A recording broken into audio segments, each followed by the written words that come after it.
Hey YouTube, this is Saffron DP4L, and I'm gonna do a comic book review. Well, not really a comic book, more like a graphic novel review of Planet Hulk. Um, if you haven't read this book or watched the movie, it's Hulk gets sent to another planet, but something goes wrong and he goes through like a kind of like a wormhole and he ends up in Sakaar. And on this planet, like, it's run by a tyrant called the Red King, and the Hulk gets uh sold into slavery and he fights in like an arena. But that's just like half the book right there, and it's basically like Spartacus, or like not Spartacus, kind of like he makes a revolution, like he helps freeze all the slaves and ends up running the planet at the end. Then something bad happens.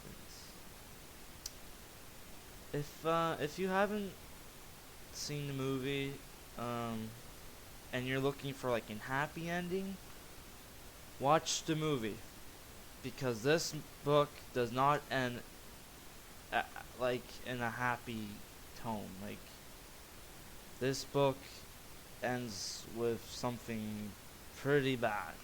It's it's still a good book, and in my opinion, it's better than the movie.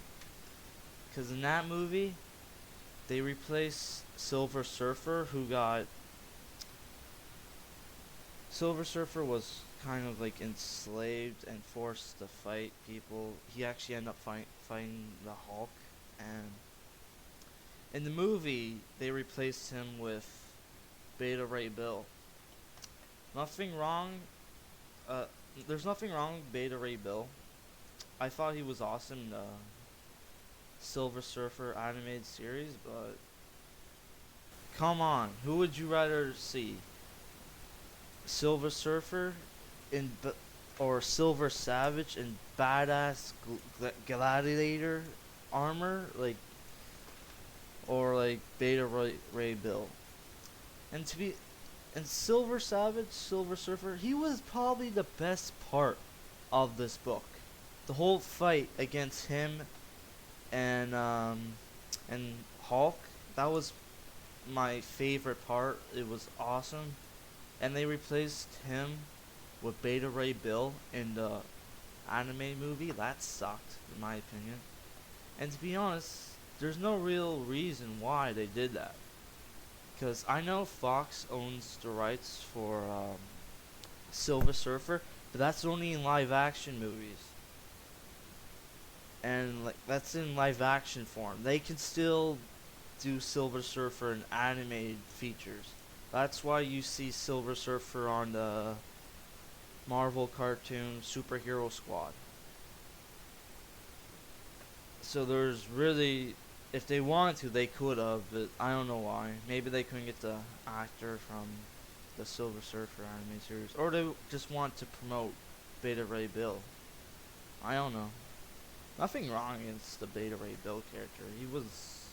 He was pretty cool in Ford Assembled. That's really the only place I've read about him, because I just started reading Marvel comics and DC comics like a year ago. At first, I would just watch the cartoons, but I just decided, oh, maybe I should get into the comics, and that's basically what happened. Um, well, that's not true. I got into comics like a young age, but then all my comics got destroyed. I'll tell you that story another day. This book, yeah, it's way better than the anime movie, but a lot of the stuff that happened in the book did happen in the. I mean, a lot of stuff that did happen in the movie did happen in the book, but then there's a lot of shit they don't mention in the anime movie that was in here. Like, Levinsky, he lasted more than one fight. He actually got to the second round, then got killed. Also, the whole origin story of Shira, that's true. And Meek, they had an origin story in here, and Meek's actually a pretty dark character in this in this book. A really dark character. I thought he was kind of like the comedic, like fan service or whatever, like the comedic, like he'll make you laugh, like, but because he'll say funny stuff, but that's not true. And this is actually he's really dark, and he just and here he just wants to like kill almost everybody, almost all the puny pinkies. That's what they call the red people in this book, or I don't know what's their names again. High Bloods or something? I don't know. No, that not blood, like blood people. I don't know. They don't say. But has lots of action. The art is actually pretty decent. I think the guy who wrote it, Greg Pak, was actually was he a director, a film director? Where did I see that? I have the book right here. Award-winning film director and screenwriter Greg Pak is also a fast-rising star among comic writers raised in Dallas, Texas. Yeah, he's a film director and screenwriter. He did actually an excellent job. The next book is